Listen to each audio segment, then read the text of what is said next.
Hello, everyone. Today's episode, we're going to be talking about the CRPD, which is the Canadian Convention of Rights of Persons with Disabilities. We're also going to be talking about clawbacks, provincial clawbacks. Everyone knows about provincial clawbacks. And if you don't know, well, stay tuned. We're going to be talking about that on today's episode. We're also going to be talking about the Canada Disability Benefit, the one that was originally launched in 2020 during when COVID was full blown out there, and people got CERB, and people didn't qualify for the Canada Disability Benefit. Why? Because, well, we hadn't designed it yet, but we announced it. Empty promises, yeah. So stay tuned, and we're going to be talking all about these topics up next.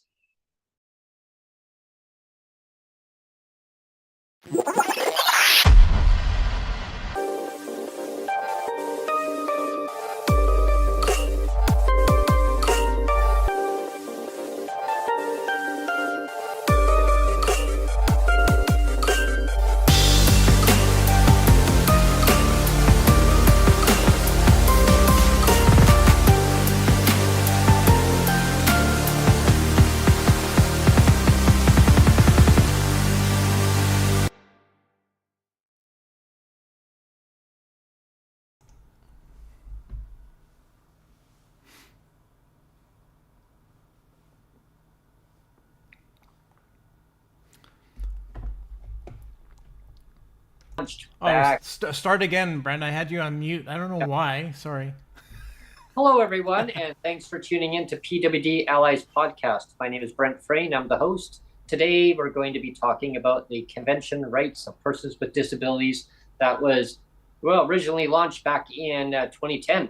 We're in 2025, 15 years later, and, well, the rights are not being met by federal and provincial governments in Canada. So, yeah, that's definitely going to be a huge topic we're going to be talking about. And also, we're going to be talking about provincial clawbacks. Well, that kind of leads into the Canada Disability Benefit. So it backs off of that topic. And please like and subscribe and share the content that you're viewing today or listening on the podcast version. And there's lots of options to choose for downloading the podcast version. If you like the content that you're viewing or hearing, please click the like button, and definitely it helps our channel out. And we always say, buy us a cup of coffee, right? Yeah, right. Yeah, there's a dollar bill now in live chat, so anybody can throw us a buck or two. I have to apologize. I think my fingers are fat. I had you muted for a while. Hopefully, I didn't have you muted for the intro. I don't think I did. But then when we came out of the intro, I muted you again. I didn't mean to. So if I was muted during the intro, basically that's what the show is going to be about today. Joining me today is Neil Matheson, is my editor producer. Just so everyone is well aware, if you're listening on the podcast, well, who's that voice behind the scenes? That's great, Neil. He does a lot of great work with our podcast to keep things going.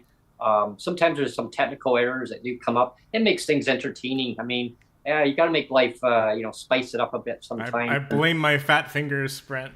His fat fingers got in the way. Yeah.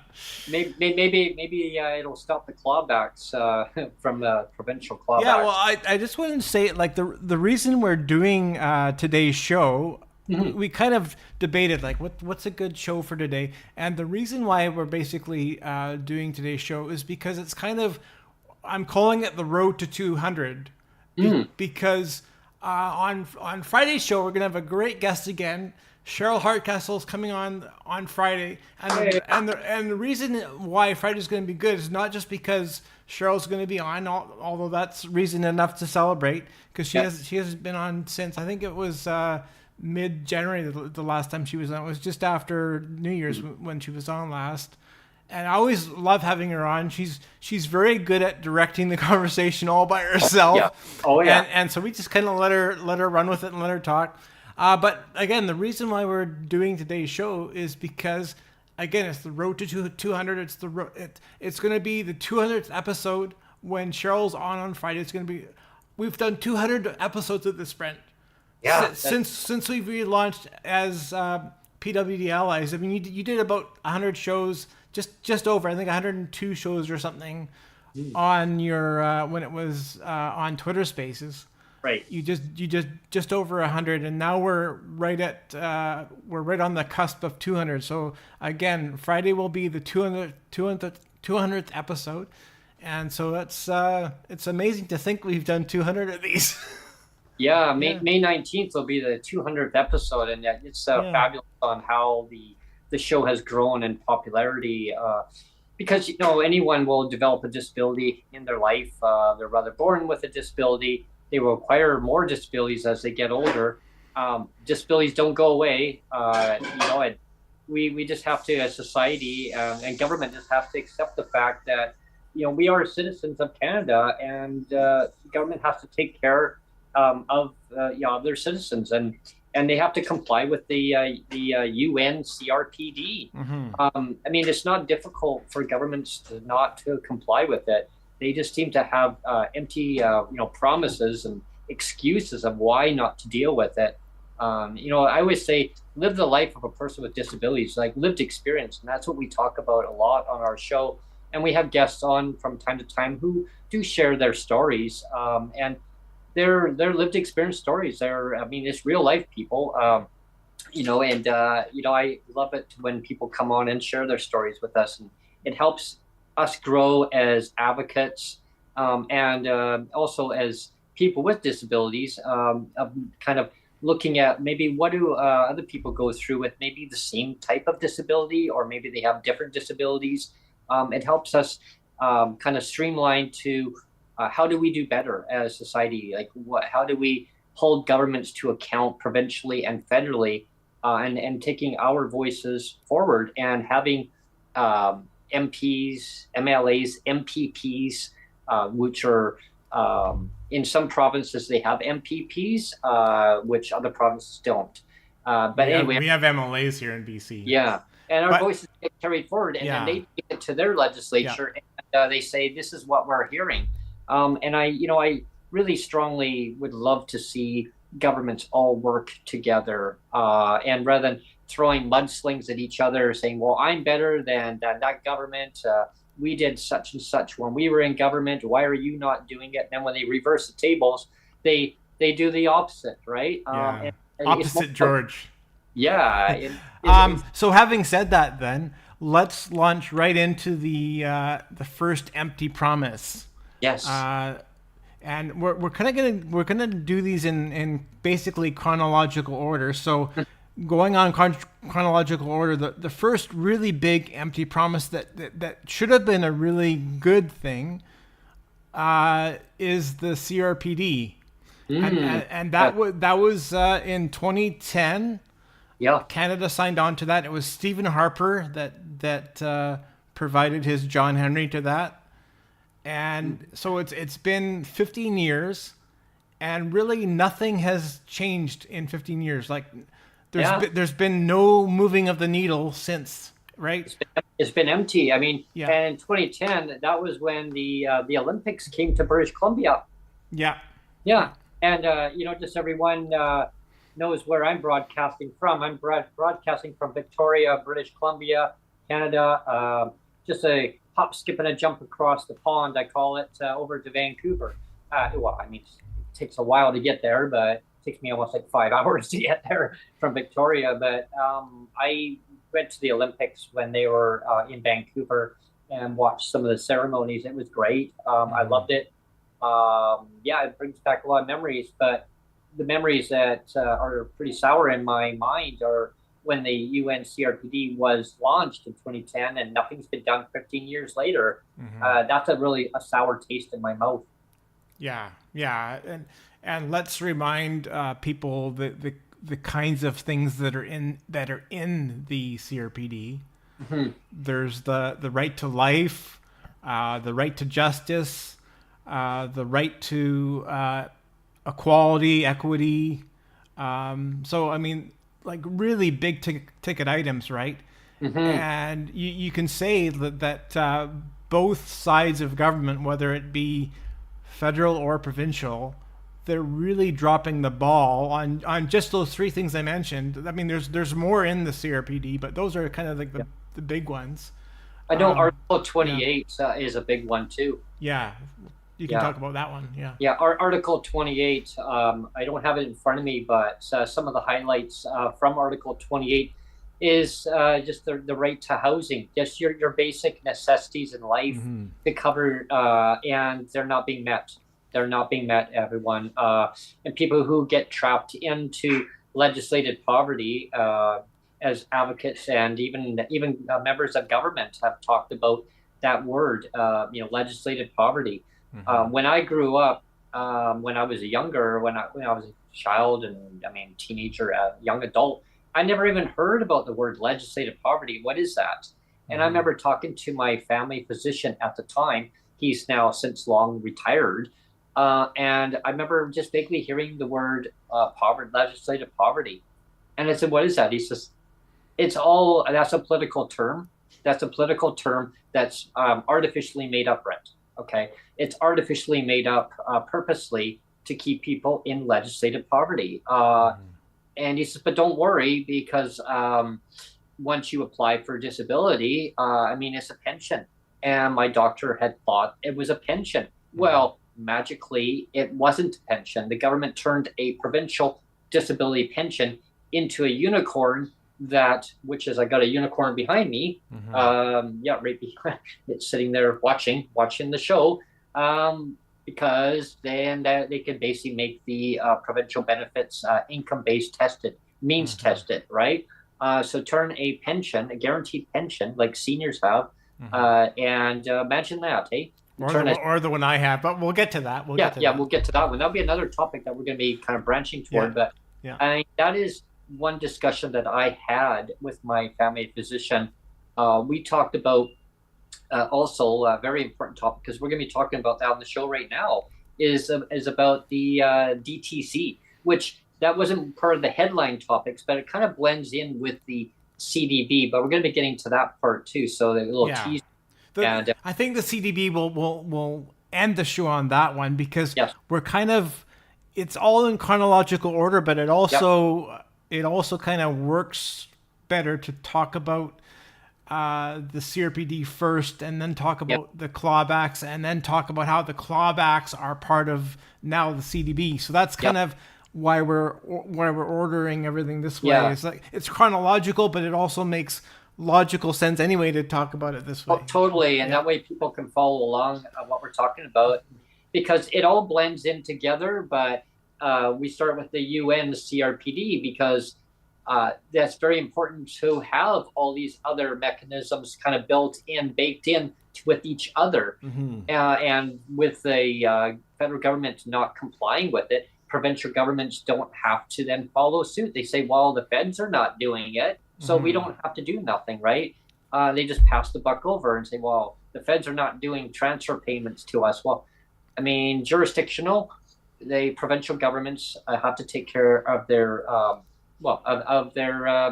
citizens. We're citizens of Canada, but we're residents of our provinces, and so they have a moral responsibility of taking care of their citizens on provincial benefits. But with the UN CRPD, those rights are not being met. I don't know why that the federal government is really having a difficult time not complying with that. Neil, what is your Well, and again, we're going to be jumping around a little bit, but because we're talking about the CRPD right now, I just wanted to say that there's a lot of politicians that love to throw around the term of "in the spirit of," the spirit of the CRPD.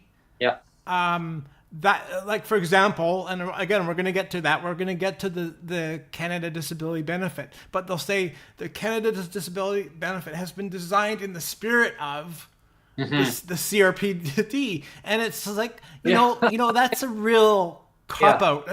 The only group that deserves to say "in the spirit of," in my opinion, again, this is just my opinion, but it's maybe the Indigenous groups.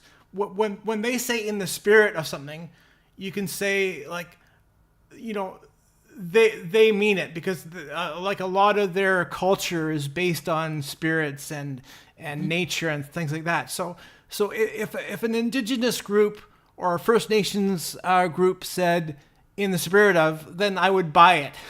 But as soon as a politician says, we're designing the CRPD, or sorry, we're designing the Canada's disability benefit in the spirit of the CRPD, I'm sorry, I don't buy it. I don't buy it.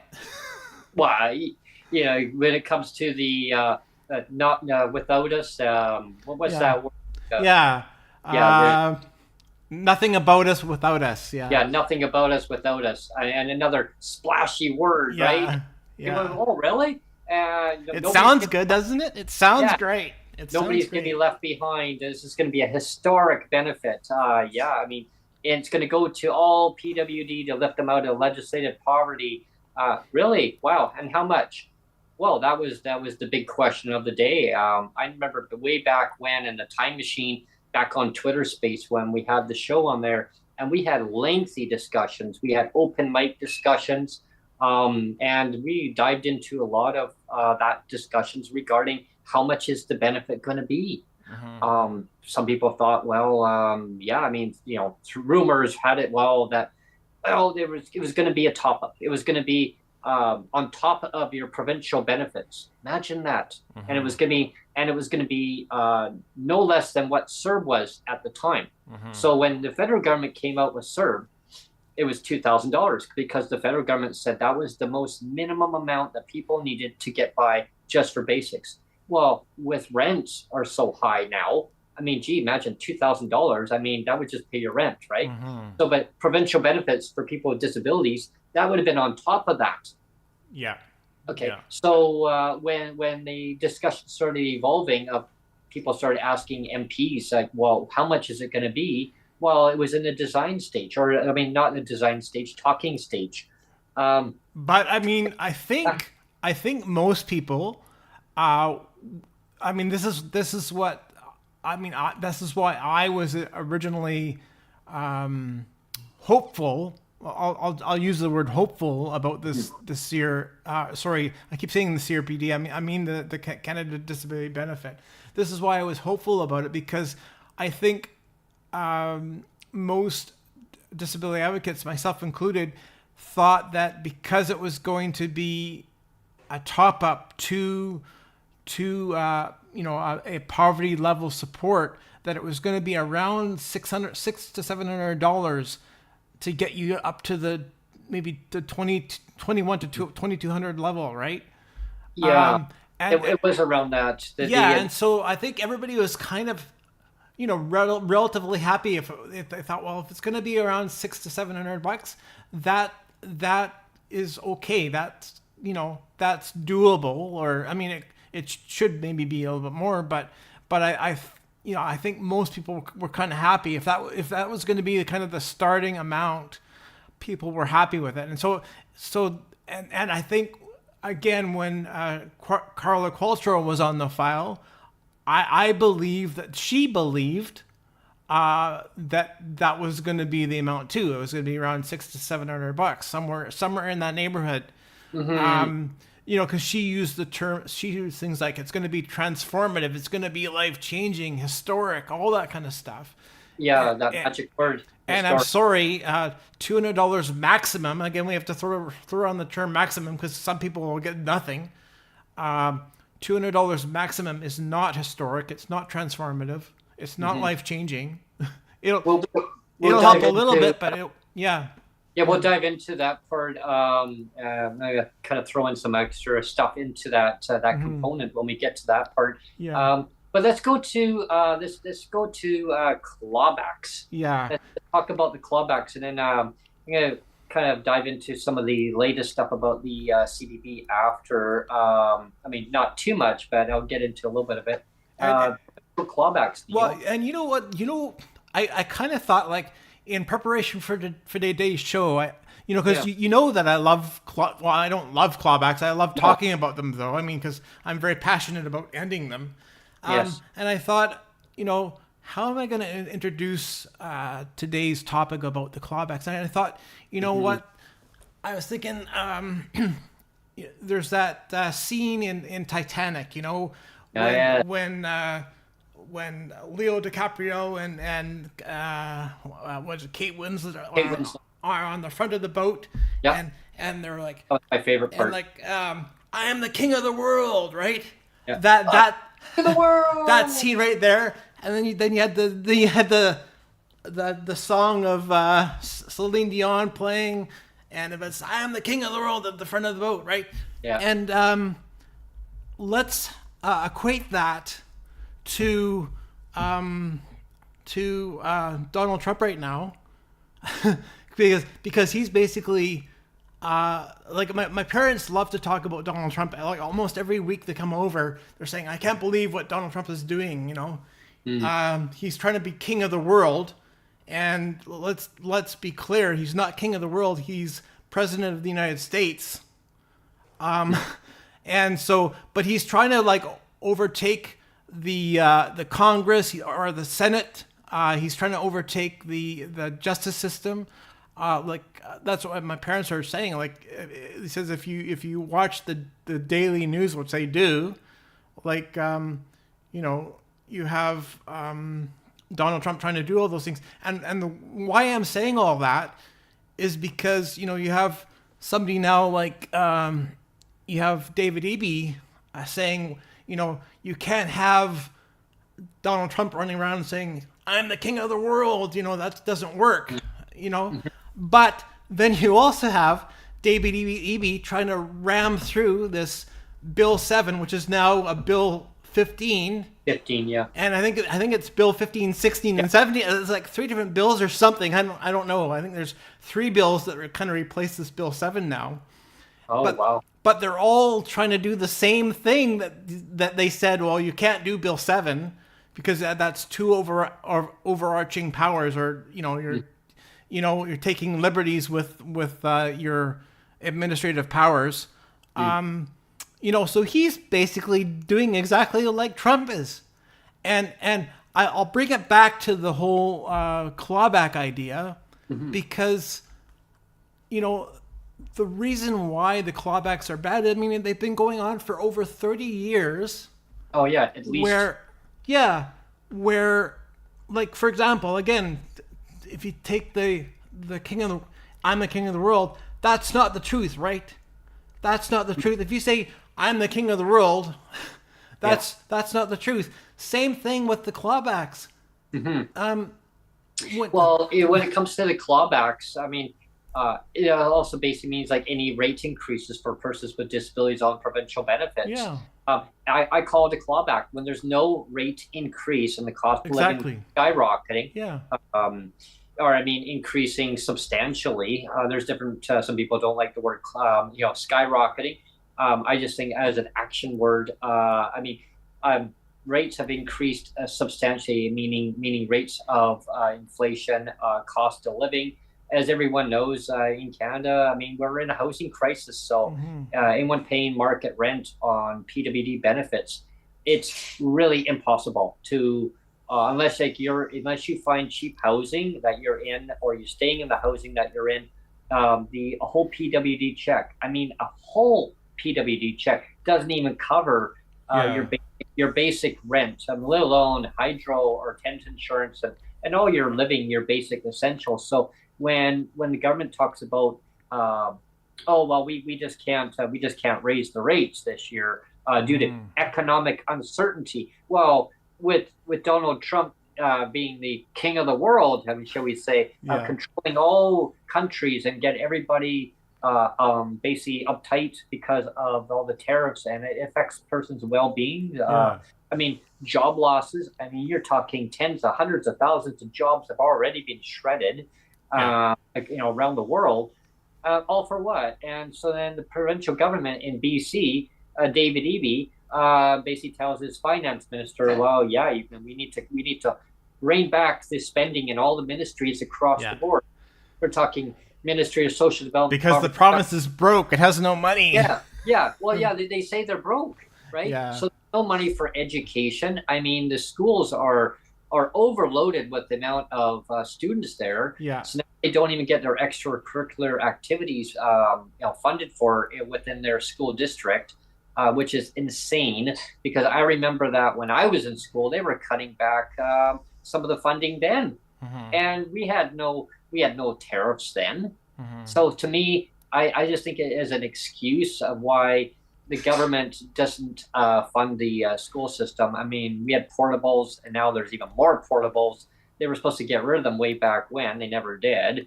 How about just build up on the school rather than up?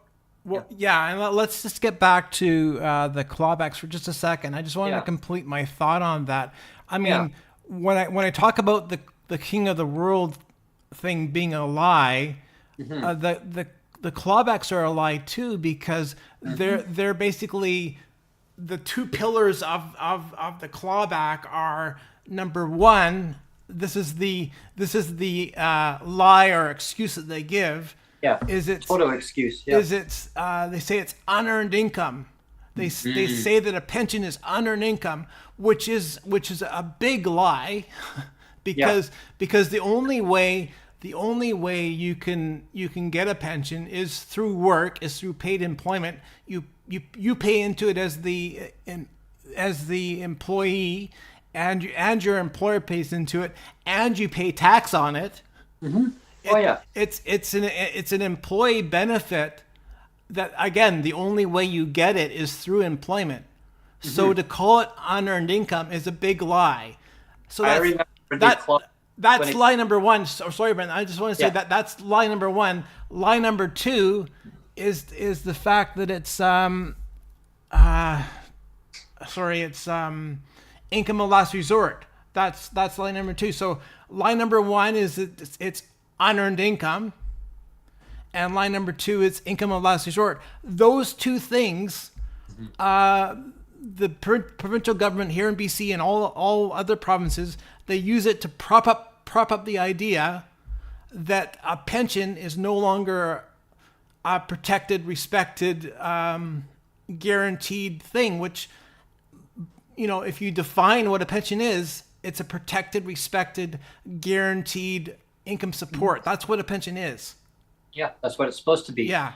I remember being on medical benefits for a good while, 1 year, after injuring myself on a job that I was doing. And so the ministry told me I had to, not an option, had to apply for EI. EI. Well, just so they can claw it back. Yeah, because they said that is actually clawable. And so I go to the EI, and I'm like, well, no, like you don't qualify for this. I don't qualify for it because I was on medical leave. So the ministry tried clawing it off, but the other section of the act states that they can't claw it off because it's not actually classified as income earned. It was already paid into. So their terminology, not even following their own terminology on it, so it backfired on them.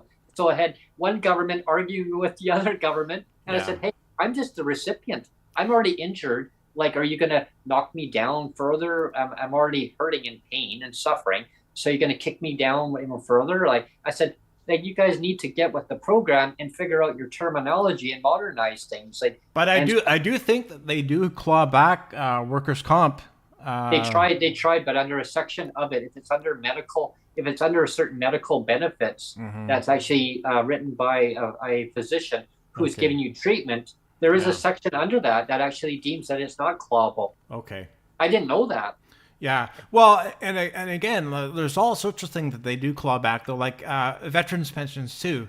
Like, you have, I think most of our veterans now, a lot of them are dead. But, there's veterans that have fought in the First and Second World War and maybe Vietnam and places like that. They fought and they put their lives on the line. Yeah, for what we have now. Put their lives on the line, and then our provinces here in Canada say, "I'm sorry, you put your lives on the line, but you don't actually deserve that pension. because we're already giving you a disability amount. We're already giving you a disability, and I was careful to not say pension because we all know that it's not a pension, right? So it used to be. It used to be, but the provinces now say, well, we're already giving you the PWD's income assistance. So how dare you want to have your pension be a protected, respected, guaranteed income support? I mean, again, we all know that. All know what that it is. That we all know it is that. Yeah, I mean, seniors. A lot of them are long passed away now. But you're right, Neil. I mean, those veterans, they put their lives on the line for what Canada has now. If it wasn't for them, Canada would not be Canada right now. Yeah. And so with governments not respecting them, any survivor who is still living, who's on disability benefit or any kind of pension that the government loves to claw back, it's disrespectful to the veteran. It's like housing them. I mean, we just kick them to the curb and, oh, I'm sorry, your income's not high enough. We can't give you housing. Is that how we treat our veterans? And I mean, I remember one of the premiers way back when, we talk about clawbacks. I mean, is that talking about dog kennels? I mean, yeah. Maybe you can dive into that part, Neil. Well, that's Christy Clark, yeah. Yeah, remember she said, "Is that how we treat our pets?" Yeah, well, no, she even said, like, "Is that how we treat our most vulnerable?" Like she used the term, "Is that how we treat our most vulnerable?" Like when she was talking about the pets, and it's like, are you kidding me? So in your mind, the most vulnerable are pets, not humans. I remember that, and then you're saying if you can't afford for the cost of living, you can't afford rent. Well, maybe move up north. You know what I mean? Like now. Get out of our hair, move up north, and be isolated away from. Now you don't have all your medical practitioners where you need to be. Need to have. You don't have your transportation. That's like, of course we're going off, a little bit off on the tangent. Well, we always do, Brandon. But that's okay. That's nothing abnormal on the podcast. But it just comes down to respect and dignity, really. Yeah. It's like saying, well, you don't want to pay market rent, well, go into BC housing. I remember a minister who I talked to recently at the legislature, and he thought that I was in BC housing. Yeah. I said, no, I'm in market. Yeah. I pay market rent. Oh, he says, I guess so. In their mind, they think that all PWD are in subsidized housing. Yeah, well, and that's just not the case. There's maybe 15% of us are. Exactly. That's why and I just wanted to jump in again and say the reason why we're including the clawbacks as kind of one of those failed promises, the empty promises, is because, again, we're going in chronological order. So the first one was CRPD in 2010, and the clawbacks, the promise to end the clawbacks, at least for here in BC, and I'm sure in other places across Canada, it's been maybe similar where there's been an attempt to end them. But for here in BC, the first attempt to really end them since 1994 or 95, I think 94 is when they first. 94 is. Yeah. So since 1994, the first attempt to really try. Mike Harcourt turned it. Premier Mike Harcourt turned the attention to a. And let's be clear, he's a bigot. He's a bigot for doing that, right? So that is legislation that was brought about through bigoted thinking, that's saying, people with disabilities or people on welfare, we'll all lump them in together. People on welfare don't deserve anything. They're all cheats, varmints, and deadbeats. Yeah, I was just gonna say, they're all cheats, varmints, and deadbeats, and so I as the premier of BC, I'm gonna be a complete bigot, a complete jerk, and say, you don't deserve a protected, respected, guaranteed income support of a pension, and so we have 30 years now of bigotry that has been propelled forward for 30 years. Bigotry after bigotry after bigotry has been propelled forward. And so again, I just wanted to say that it was in 2017 when you had Horgan, John Horgan. He was the first one that wanted to try. He wanted to try to end the clawbacks. Yeah, he did. He did. And I mean, it didn't ever. happen. It didn't happen. But No. but The like attempt was there. the attempt was there, and I and many other advocates in BC here, everybody was saying it. Like I've said a number of times now, in the lead up to the election, the Premier John Horgan was saying, "I'm going to end the clawbacks." You had Michelle Mungle. You had Michelle Mungle saying, "We're going to end the clawbacks." I had Harry Baines here in MLA here in Surrey Newton saying, "First thing we're going to do when we get power is we're going to end the clawbacks." Like there was a lot of people saying, "We're going to end the clawbacks. We're going to end the clawbacks. We're going to end the clawbacks." Like it just was a constant stream of that. Yeah. And then, somebody must have told John Horgan after he won, "Okay, shut up about that now. Stop talking about that now." Because as soon It's like the bus pass. It's like the $45 a year bus pass. It was clawed off by the previous government. Yeah. And they got restored because the computer was broken. Well, I still call it as a clawback.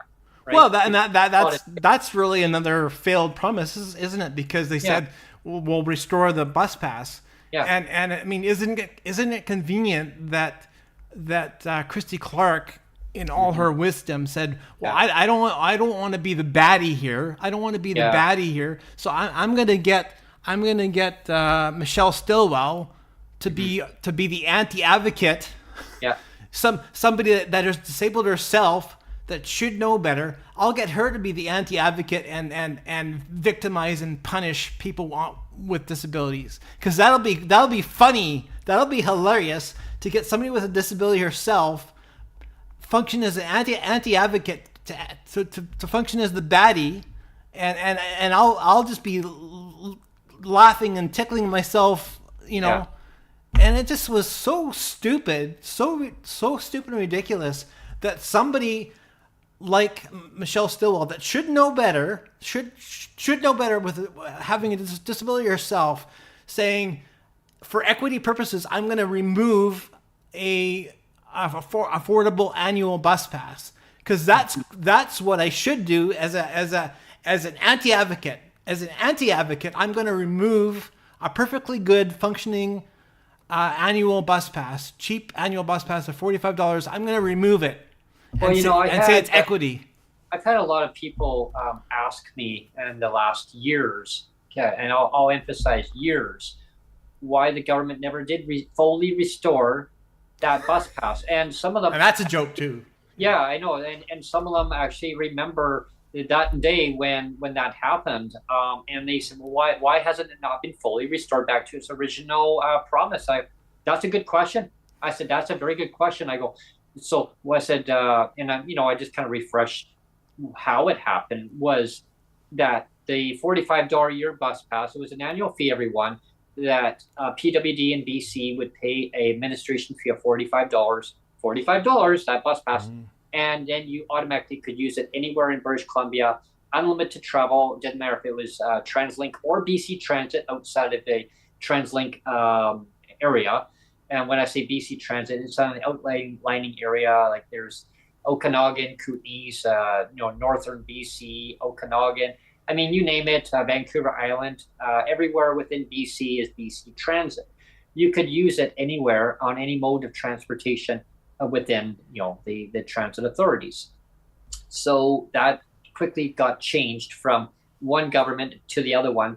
And when the other government was in opposition, meaning the BC NDP, they campaigned hard. I mean, the former long lost John Horgan, now I call, that's how I word it, because I lost a good friend and a very good advocate too. John advocated a lot to try to restore that bus pass, and something stopped him from doing so back to its original state. He said, just give them back the $45 a year bus pass, right? So that bus pass got turned into a $52 transportation subsidy. So the transportation subsidy, you could have it added onto your monthly income check. You could use for taking a taxi, paying a friend. You could even go buy groceries with it. Whatever you want to use that money for, so you could be mobile, being mobile and getting around in the communities that you live in, or go to maybe another area. Like I said, how the $45 a year bus pass worked, right? You can go anywhere in BC. Well, if you opted into that program, you stayed opted in, say for a whole year, you didn't opt out. Yeah, you could have the equivalent of that $45 a year bus pass.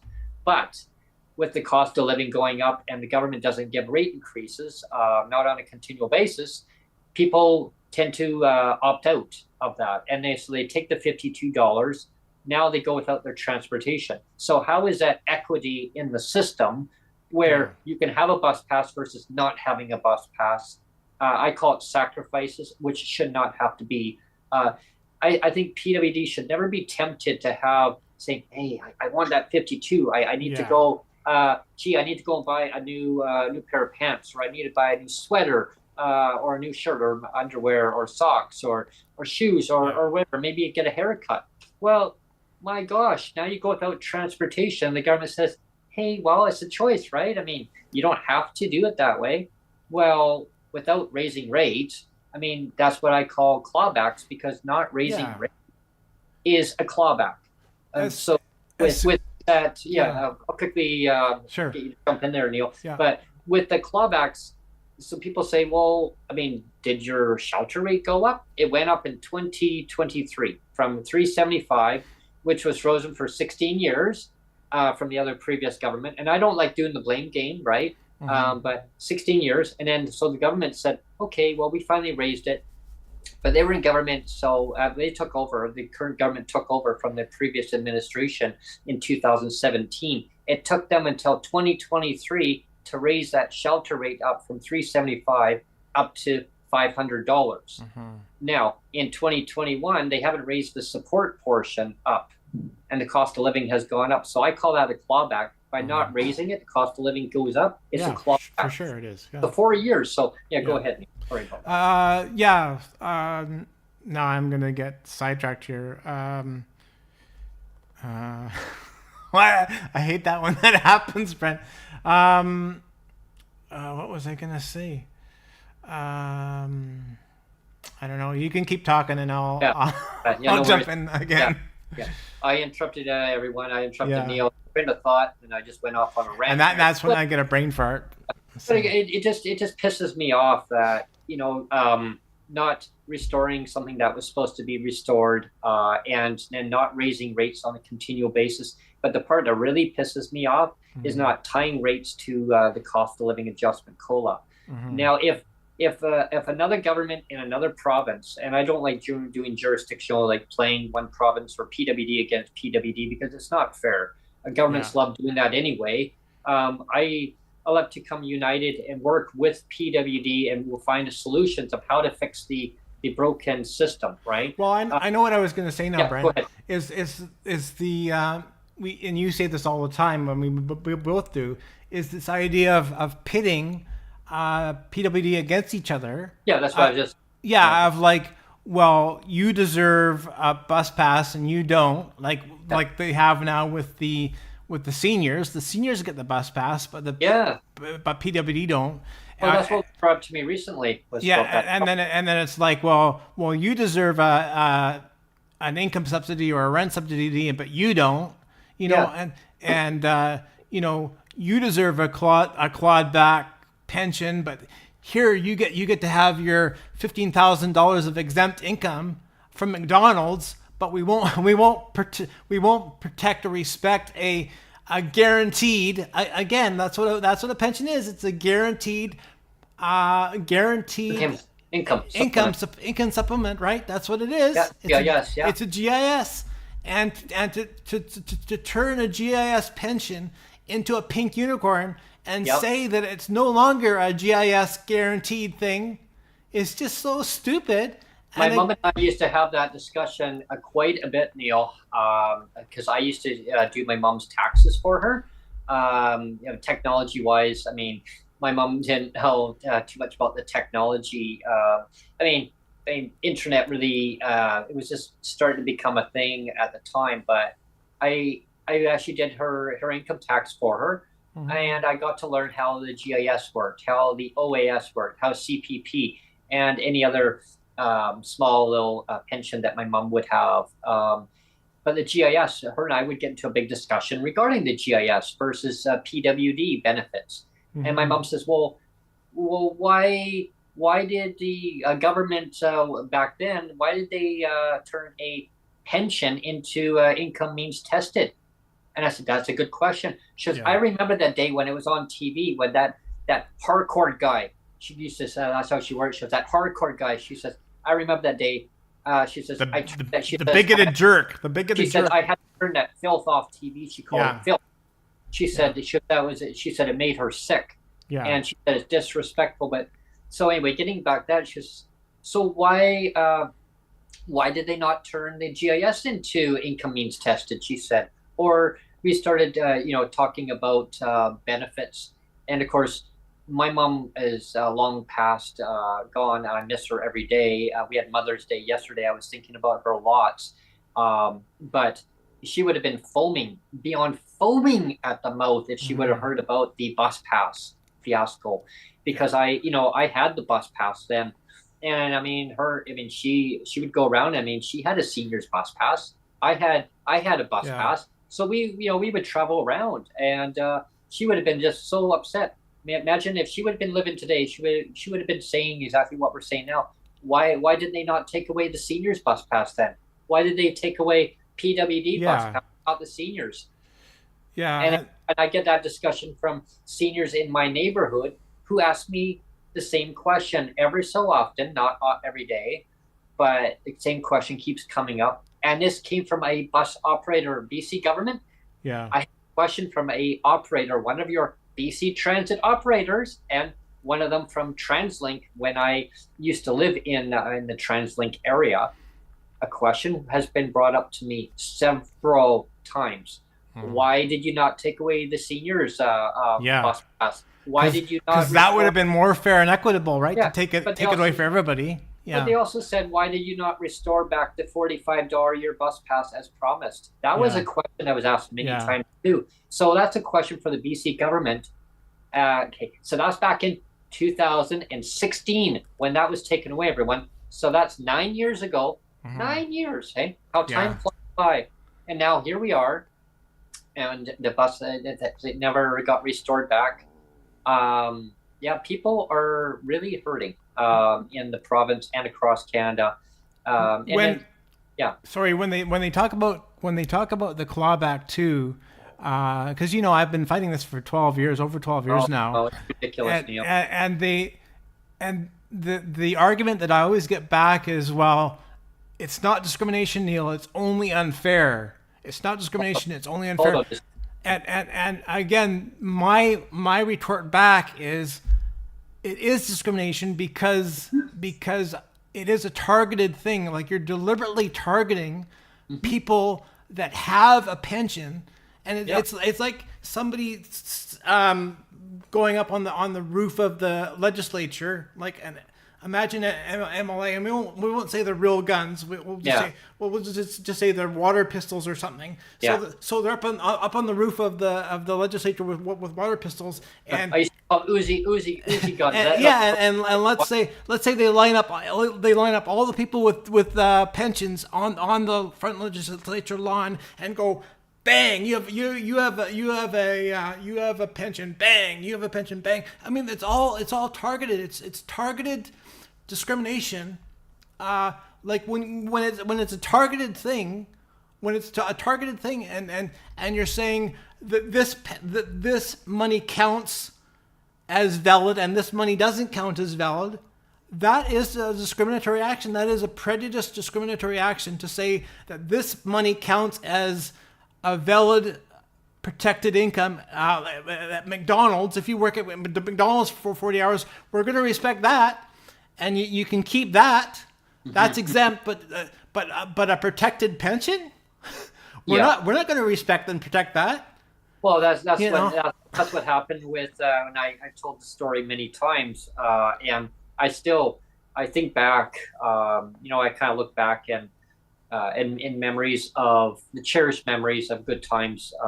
Yesterday, I reflected a lot on Mother's Day, and I was thinking about clawbacks actually, and that's why I'm glad we're talking about clawbacks today because I was preparing for the show for today, and it always stuck in my mind about protected pensions and clawbacks of income earned, income unearned, and my mom earned it because she earned it off her pension, and she went shopping at her local co-op, and you get rewarded. So anyone who's not familiar with the co-op, how they work is that you have a membership, and you can get case lot sales. You can get some really good deals. I used to do a lot of shopping there because it was close by where I lived, and so we would do a lot of shopping there.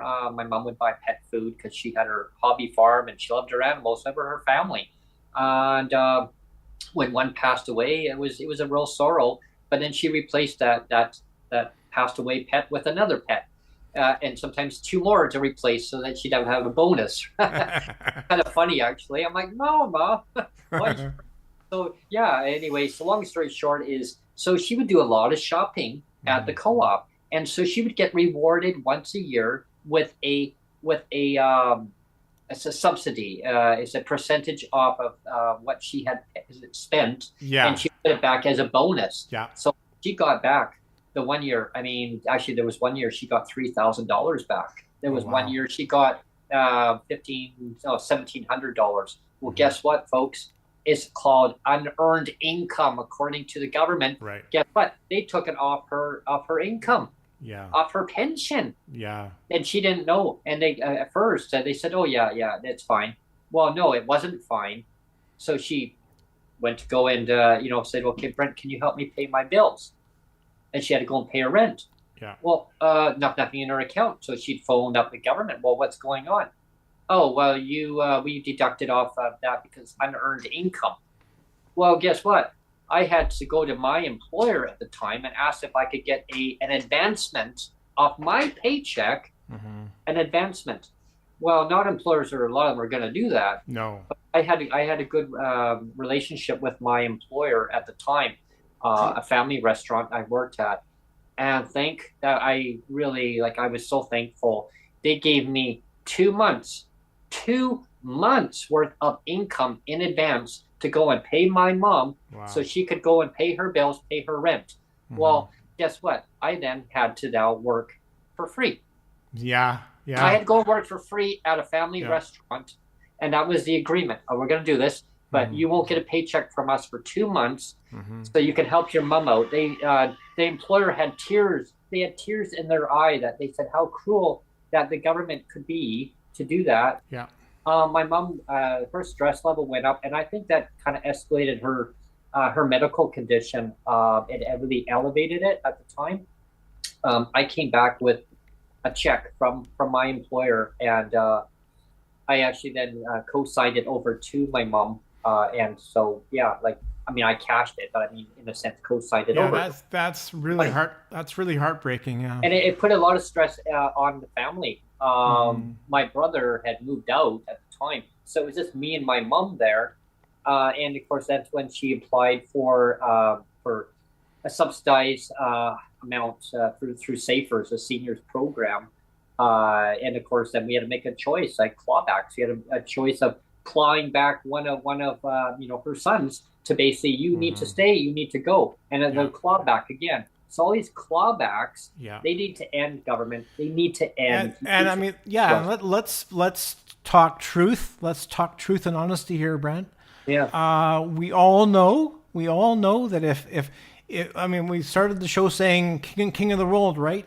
Yeah. If I was appointed king of the world for a day, and I decided that I was going to claw back all of the MLA pensions, we know that all the MLAs would be belly aching. They would be saying, "How dare you, Neil? How dare you claw back our pensions? Those are a deserved thing. We worked for those. We paid into those. They're a protected, respected, guaranteed income." Right? They would be saying the exact same thing that I've been saying for 12 years. Mm-hmm. They would be saying, "How dare you, Neil? How dare you?" Right? Yeah. But Meanwhile, now you got the government in BC saying they're broke. That's why they say they yeah, can't raise the disability benefits. Really? Well, you yeah, haven't raised them in 2 freaking years, and that was before the tariffs. They're using the tariffs. Donald Trump had his tariffs. They're using that as an excuse why not to raise the rates. Well, they yeah, didn't raise them 2 years ago, and there was no tariffs in place. yeah. I know. But they gave themselves $60,000 each MLA, 47 of them, $60,000 as a retention, right? And $18,000 minimum to all the staffers. Yeah, And then meanwhile, I keep turning around. I keep hearing, oh, they've now hired a new chief of staff. And now a new coordinator, hundreds of thousands of dollars each person. yeah, Oh, now we need to fire this person, severance pay. Oh, hire the same person back into another position. But meanwhile, the government has no money. They're broke. yeah, Yeah. And who told me that? A minister who's in charge of MSDPR, who yeah. said that the government is broke. Yeah, Sheila Malcolmson. Wow. We've already been on the show almost a full hour, Brent. So why don't we transition to clawbacks as they relate to the Canada Disability Benefit now? Sure. Because that's kind of a good jumping off point. And we have to say again, the reason why we're doing this show is because on Friday we're going to have Sheila Malcolmson. We're going to have Cheryl Hardcastle on. That's something that I said on the one show, and it was I remember that I was almost daydreaming the other day. I was deja vu. I'm glad you mentioned that. It was one of those funny brain farts, and I did that. And I felt so bad with our guest that we had, and we had Dan Trays on, and I said Dan Davies. Yeah, and I could not get the name out of my mind. And because we're just throwing out names all the time, and so anyway. But we're gonna have Cheryl Hardcastle on. Yeah. And she's going to be diving in quite at length about the Canada Disability Benefit and the clawbacks related to that. But so we can actually just kind of have a brief 10 or 15 minutes talking about it. Yeah. Because she's gonna devote a whole show on Friday about it anyway. I'll give you my opinion. I'll start it off and then I'll pass it over to you, Neil. Mm-hmm. So the for people tuning in on the podcast or watching live. So this is my opinion about the Canada Disability Benefit, right? It was launched. The idea came forward in 2020, as we know, during COVID. Everyone, got to hear Justin Trudeau, the former Prime Minister of Canada, had come on every morning. He'd come on the news hour. I'd be watching news hour. Oh, breaking news! No, they would wait, and then they'd see the Justin Trudeau at the stairs of the big mansion. I called it, right, and so be waiting. All the media be waiting for him to come out, and one day his hair was all blowing. I guess it was really windy, and his hair. He's like this. He's like combing his hair, brushing his hair, and hand between his hair, and then he comes out and he says, fellow Canadians, I know people were suffering, and we're here for you, right? And every announcement every day went by. More people were getting help. More people were getting the help. Mm-hmm. It came all the way down to seniors. Then he started talking about the most vulnerable, and okay, he's going to talk about people with disabilities. Okay, so I'm sitting on the edge of my seat. Okay, yeah, he started talking about seniors. Mm-hmm. Oh, well, and he goes, okay, thank you, everyone. I'll take messages from the media now. Well, hang on. Wait a minute. What about people with disabilities? Mm-hmm. Well, the next day came. He finally mentioned people with disabilities. Mm-hmm. Wow. Okay. Oh, my gosh. I thought, wow, what happened here? We were the last to be mentioned out of getting help. I thought, okay, well, I'll give the guy the benefit of the doubt. Okay. I guess he was going through a chronological order of, prioritizing who needs help, who doesn't need help. Yeah. And he got down to people with disabilities. Well, I thought, okay, so we're the last end of the stick. Usually that's always the case, even provincial. I mean, we know that people want disability benefits in Canada. I don't know, government doesn't seem to want to prioritize that. But anyway, getting back to the Canada Disability Benefit. So the idea came forward about where, as we mentioned, the former minister who was in charge of the file federally, Carla Quantrill, was appointed with the Canada Disability Benefit. She wanted to make it historic. It was going to be transformative. It was going to help to life-changing. Yeah, it was going to be life-changing. It was going to lift people with people on provincial benefits out of legislative poverty. There was no talk about having to have a disability tax credit in order to qualify for the for the Canada Disability Benefit. There was no wording at the time of working age disabled Canadians. There was no talking of that. I thought, wow, okay. I thought, And also, we have to say that the numbers of people that were going to qualify were much oh, higher. it's going to be at least over 1.5 million Yeah, people. that was the starting number, right? 1.5 Yeah. million. Yeah, and I thought, okay, this is great, and it's going to be tied to either the LICO or the MBM, because federal wants to go with MBM, and I'll get to that point in just a little while here. The MBM, okay, so there's LICO formula and the MBM, market basket measure, or the LICO, which is the low income cutoff measure. So the federal government went with the LICO for the CERB. Okay, they didn't go with MBM. Provinces want to go with MBM because it's the lower amount, the most minimum amount that they can actually provide to the recipients. So that's what I found out from the provincial government that the feds want to go with the MBM. But how CERB was put out was $2,000. So in my opinion was that, okay, so the Canada Disability Benefit is going to be transformative. It's going to be amazing amount to get out to people, to help people in legislative poverty so they can buy their basic needs of equipment that they need to help them with their disabilities, assist them in many ways, adaptive equipment that they could basically not qualify for under provincial benefits, or maybe through their service providers, that they go through because the equipment's pretty expensive, right? So this amount would actually help them achieve a lot more independence in so many ways, accessibility wise in their communities that they live in or going across the country. Which again, going back to the Convention on the rights for people with disabilities, it talks about in one of the clauses or whatever you want to say, it talks about that independence, like that. Yes. That independence is a huge thing. Yep. It's a huge thing. Yeah, and it just gets kind of shit on or ignored. And that's why I referenced that, because it's so important that for people to have accessibility, making choices of where they want to go, how do they get there on their own without having government saying you need a day pass to go here and there. People should be able to move freely within their country where they reside as a resident. They are citizens of Canada, and that Canada Disability Benefit would have probably opened up a lot more opportunity for PWD across Canada. Quickly, the language changed on that as the bill started progressing through.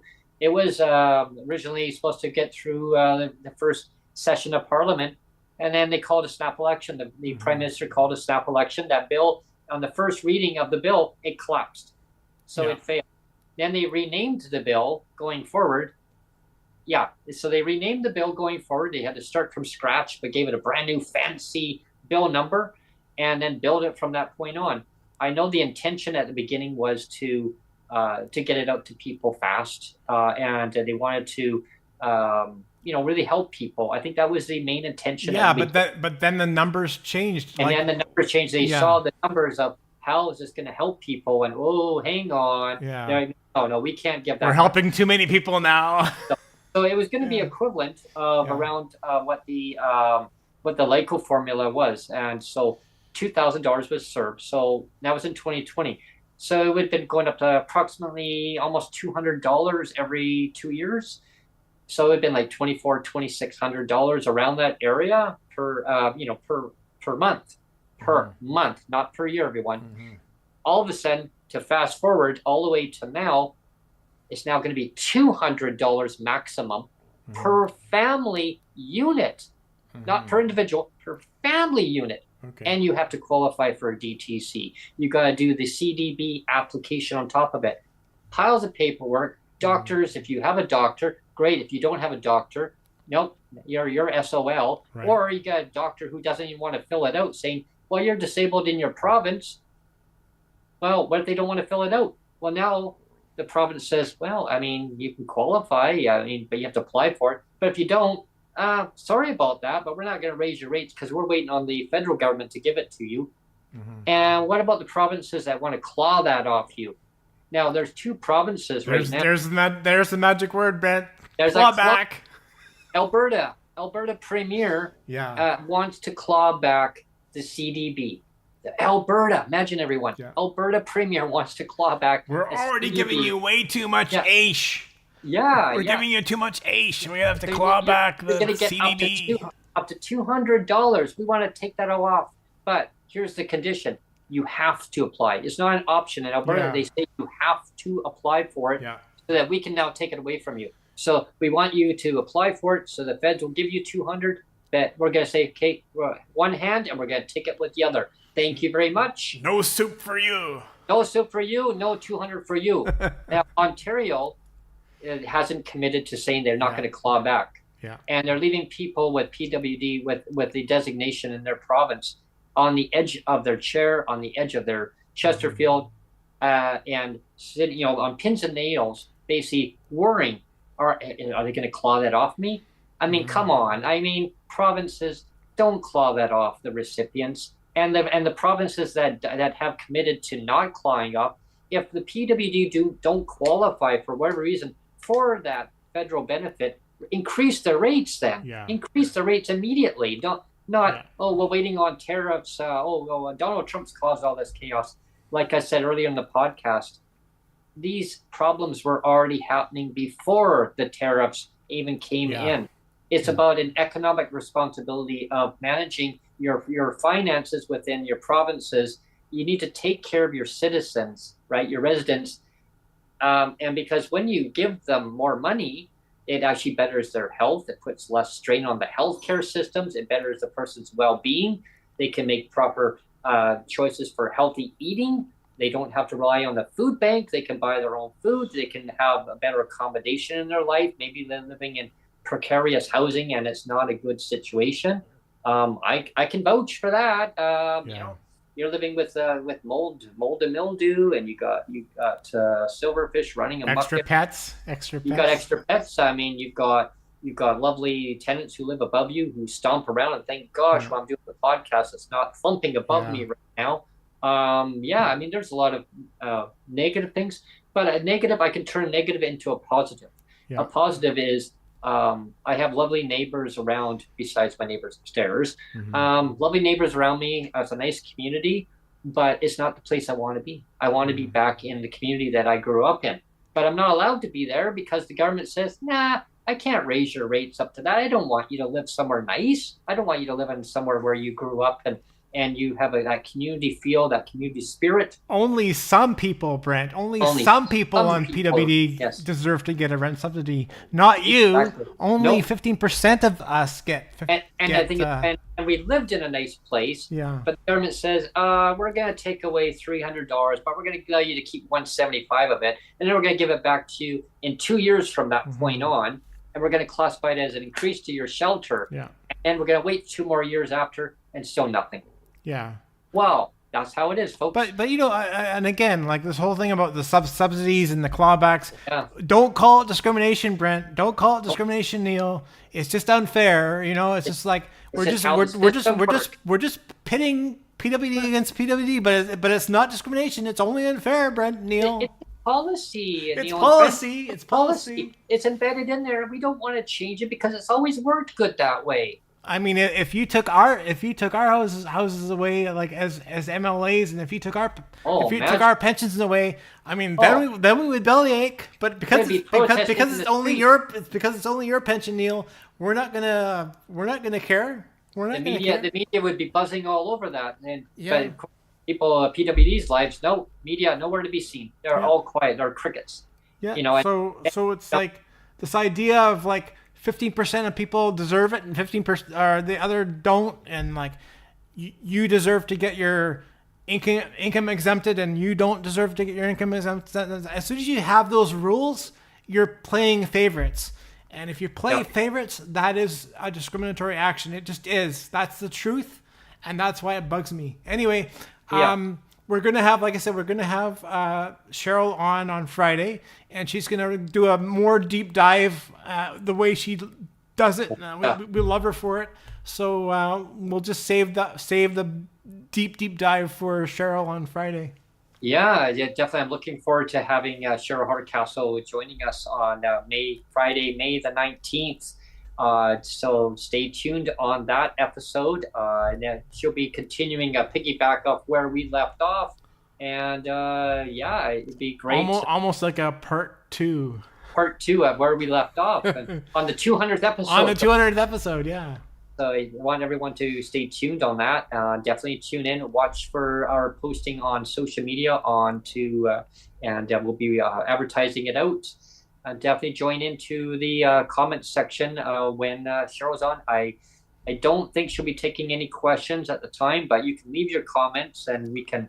Leave them in the chat as people do. They actually, you know what? I haven't really been following the chat. That's my bad. I have to apologize. I kind of had too many things open, and I sometimes I have too many things open, so I haven't really been following the chat. But we have Peter in chat right now. He's made a couple of comments. He said that the Canada Disability Benefit is a joke. It is. $200 for what? And he says congratulations on the 200 episodes. So that's great. Thank you, Peter. Yeah, thanks. Yeah. So, but yeah. So for on the show on Friday, people can still send in their comments, and we'll try to answer some questions on the air if people want to send questions in. Yeah, that's going to be a great episode. Like we just kind of wind Cheryl up and let her go, right? Yep. And I love it. I love when she comes on. Yeah, she's awesome. I thought just the wind up Cheryl, and we just let her go. And I mean Cheryl, and this is in a good way. In a totally good way. Yeah. Like I love it when people come on and they just talk and talk and talk. Yeah. Well, because she throws out all factual information, and some people don't want to hear it. They don't want to face that reality of what people with disabilities go through. They're like, because I think in some cases, and I've had comments thrown to me before in the past of people saying, well, I can't believe that the government hasn't raised rates in that many years, or why can they not just raise the rates enough and just get it done and over with already, and then just tie it to inflation? I mean, Ontario, they have a conservative government in Ontario, Doug Ford, and he's tied ODSP rates to cost of living adjustment. Come on, BC. Yeah, like BC could do it. Your advocacy organizations have actually mentioned to you strongly as a high recommendation to do it. And the government that would be like the bare minimum, because like again, we're going to be get off the show, but let's say, I mean, you've been talking about the fact that you and Sonia are going to be facing a $25 increase on your rent, right? And I mean, so if you had the cost of inflation tacked on every year, that wouldn't be as big of you would have to cut back somewhere else. You wouldn't have to cut back, but now you're kind of really sweating it now, right? Well, yeah, because it's going to be time to do a service renewal on my internet and cable. So do I, I guess the question is, do we lock into a 2-year service agreement with our service provider? If you do month to month, you're paying regular retail price, and there's no way I could pay regular retail price. So I have to make some really tough decisions and go with what I can do with the service provider. If I go down to they call it a subsidy program with the service provider, then the internet speed will be much lower. It'll be throttled. So I'm hoping I'm hoping have to do that, because that would not be good. Again, government, like, you have a legal responsibility of taking care of your residents in your province. At least do the most minimum, tie it to COLA, cost of living adjustment. COLA. I mean, who doesn't like COLA? I don't know. Will people still tune into a pixelated podcast? No, they won't. We know that. We know that Sheila Malcolmson tunes into the podcast regularly. I wonder if she would tune in if it was all pixelated podcast, and she'd be like, Brent, why is your show all pixelated now? It used to be good. It used to be good. The ratings are going down, Brent. Come on.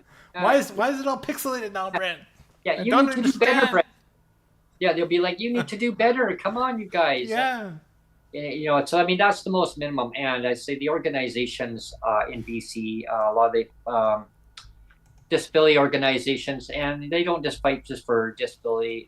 They also fight for human rights. They also fight for, you know, the housing, you know, reduce homelessness. I look at ways of preventable measures. I look at ideas of how to fix the system.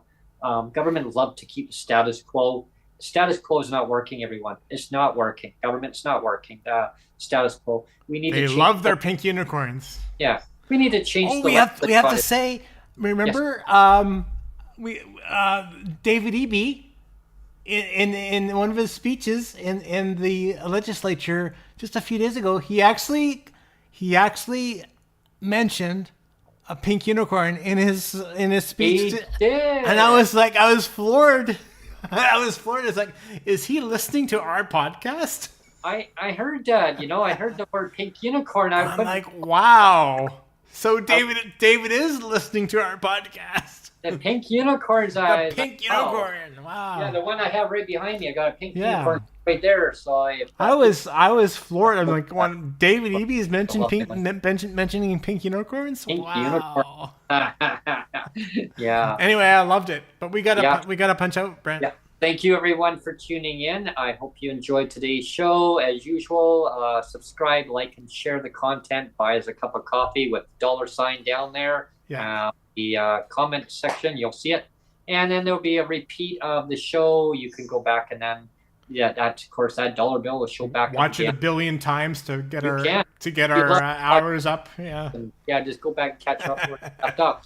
And time to sign off because 11:11. We have to sign off right now then. Right at 11:11. Okay. Thank you, everyone. See ya. Take care.